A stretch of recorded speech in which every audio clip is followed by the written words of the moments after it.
যখন আওয়ামী লীগ এই দেশ থেকে পালায়া চলে গেছে, আওয়ামী লীগের নেতাকর্মী, এমপি, মন্ত্রী এবং আওয়ামী লীগের সভাপতি স্বৈরাচার শেখ হাসিনা যখন পালায়া ইন্ডিয়া চলে গেছে, তাহলে মনে করেন আওয়ামী লীগ এই দেশ থেকে নিজেরাই নিষিদ্ধ হয়ে গেছে, তাই না?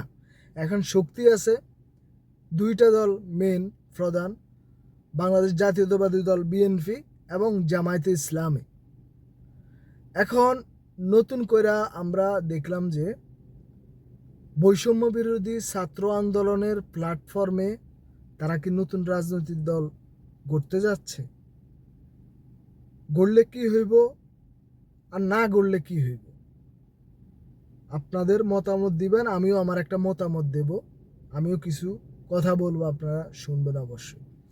বৈষম্য বিরোধী ছাত্র আন্দোলন বাংলাদেশের একটা প্রধান স্টেক হোল্ডার হইয়া দাঁড়া হয়েছে। মনে করেন বাংলাদেশের রাজনীতিতে তারা একটা তৃতীয় পক্ষ, শক্তিশালী জনসমর্থন তাদের কাছে আছে। কারণ বাংলাদেশের 50% ইয়াং জেনারেশন। এখানে মনে করেন university, college, varsity, school, Dhaka বিশ্ববিদ্যালয়, এইসব ইয়েতে এই ছাত্ররা বিভিন্ন অঞ্চলের এলাকার ছেলে মেয়ে ওনারা ওখানে পড়াশোনা করতেছেন, উচ্চশিক্ষা নিতেছেন। এখন মনে করেন ওরা যে অভ্যুত্থানটা ঘটাইছে ছাত্র জনতা নাগরিকের ঐক্যের বিনিময়ে, তার মূল কারিগরটা ছিল বৈষম্য বিরোধী ছাত্র আন্দোলনের সমন্বয়করা। তারা এই অভ্যুত্থানটার প্রধান নায়ক আমার হিসাবে। তারপরে সব দল তাদের সাথে একত্রতা করছে, বাংলাদেশের জনগণ ছিল প্রথমত, কিন্তু তারাই সর্বপ্রথম মাঠে ছিল, তাই না?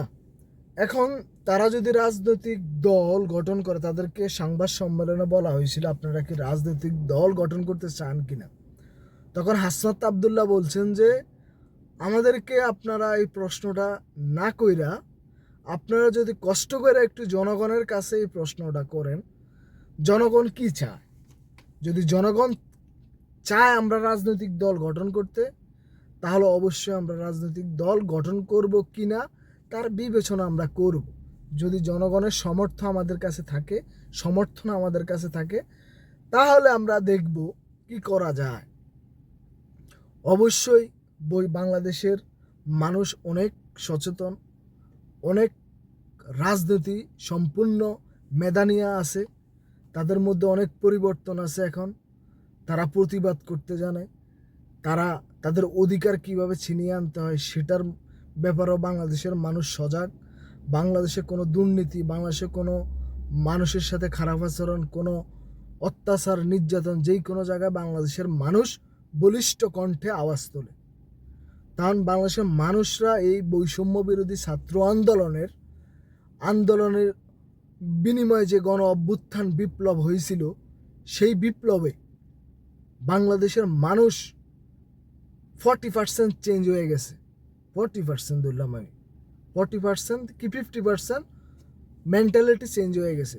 ওই যে এক সময় আওয়ামী লীগ, বিএনপি, জামাত এমন ছিল, এখন এই আওয়ামী লীগ তো নাই, বিএনপি, জামাত, তারা যদি তাদের কর্ম, তাদের ভালো আচরণ, তাদের এই টেন্ডারবাজি চলতেছে, কিছু কিছু জায়গার মধ্যে চাঁদাবাজি চলতেছে, এগুলো যদি ওরা বন্ধ না করে, তাহলে কিন্তু তারা এই বিএনপি জনগণ থেকে বিচ্ছিন্ন হয়ে পড়ব, ঠিক আছে নি? আর জামাত ইসলামী একটা রাজনৈতিক সংগঠন, তাদের সিস্টেম কাঠামো হয়েছে অন্যরকম, তারা মানুষের সাথে যেইভাবে সম্পৃক্ত হতে আছে, কিন্তু বাংলাদেশের দ্বিতীয় সারির রাজনৈতিক দল হিসাবে জামাত সামনে এসে গেছে। এই বৈষম্য বিরোধী ছাত্র আন্দোলন তৃতীয় শক্তি হিসাবে বাংলাদেশের রাজনীতিতে পা রাখছে। এখন যদি ওরা রাজনীতিতে আসে, তাদের নিজেদের রাজনৈতিক প্ল্যাটফর্ম গঠন করে, তাহলে বাংলাদেশের রাজনৈতিক ডাইনামিক্স পাল্টে যাবে। এখন মনে করেন তারা রাজনৈতিক গঠন করলো, তাদের পুরা জেলা পর্যায়ে যত স্কুল, ইউনিভার্সিটি রয়েছে, কলেজ রয়েছে, ওগুলোতে তাদের সমন্বয়ক আছে। তারা যে ওইখানে আন্দোলন করছে, ওই এলাকার মানুষ জানে, তারা এলাকার মানুষ জানে।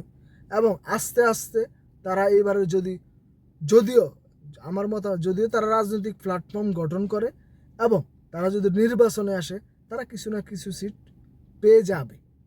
পরবর্তীতে এই পাওয়ার নিয়ে সংসদে কথা বলবে, রাস্তায় কথা বলবে, কোনো দুর্নীতি, কোনো অভিযোগ পাইলে তারা আওয়াজ উঠাইব।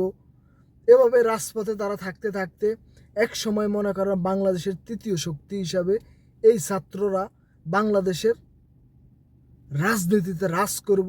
বাংলাদেশের রাজনীতিতে তারা মানুষকে সাথে নিয়ে তারা এক সময় সরকার গঠন করব। অবশ্যই সম্ভাবনা আছে, এটা কোনো ওই যে থুমারি ফেলাই দেওয়ানোর কোনো হিসাব নেই। তারা একটা বাংলাদেশের একটা জনতার স্টেক হোল্ডার হিসাবে রাজপথে এখনও আছে, তাই না? অবশ্যই ভালো থাকবেন, সুস্থ থাকবেন, আপনাদের মতামত ব্যক্ত করবেন। আল্লাহ হাফেজ।